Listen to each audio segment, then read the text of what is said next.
Oggi Open Day qui all'ospedale con un infopoint perché oggi è la giornata mondiale dell'AIDS. Allora, i consigli alla dottoressa Milano. Oggi è una giornata per noi importante dove celebriamo le malattie sessualmente trasmissibili e la giornata dell'AIDS. Quello che è importante per noi essere qua è un momento promozionale per favorire le donne riguardo proprio lo screening di prevenzione proprio di tutte le malattie del cervicocarcinoma in particolare, quindi sull'HPV, sui vaccini che riguardano l'HPV e quindi anche sull'accesso ai consultori soprattutto, dove troveranno sempre uno spazio di accoglienza, di informazione in maniera assolutamente gratuita.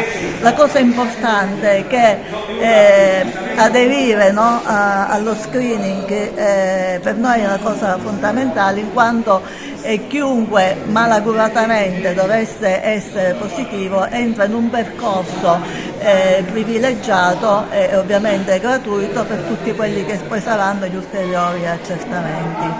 Qual è la situazione un po' nella nostra provincia?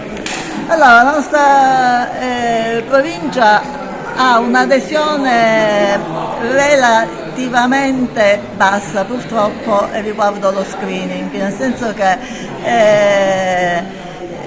l'accesso delle donne allo screening è sempre inferiore rispetto a quelli che sono realmente la popolazione del nostro territorio, per cui sarebbe necessario, cioè il fatto di essere qua, proprio questa funzione anche promozionale e di incontro e così un po' metterci la faccia per fare sì che le donne possano usufruire di un servizio che è assolutamente gratuito e di prevenzione assoluta.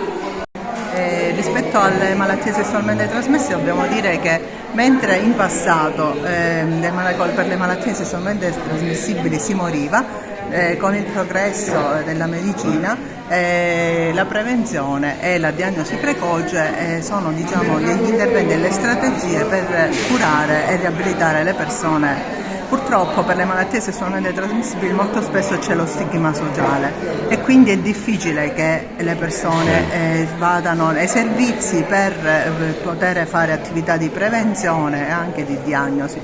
In tutti i servizi vige l'anonimato e la garanzia della privacy, per cui bisogna essere, diciamo, liberi di poter accedere ai servizi territoriali, tra cui anche il consultorio familiare, per poter effettuare degli screening che spesso sono gratuiti e a cui anche le giovani generazioni dovrebbero sottoporsi. Quindi vi aspettiamo in tutti i nostri 22 consultori della rete aziendale che sono distribuiti nell'ambito della nostra provincia di Agrigento. Su Agrigento il consultorio è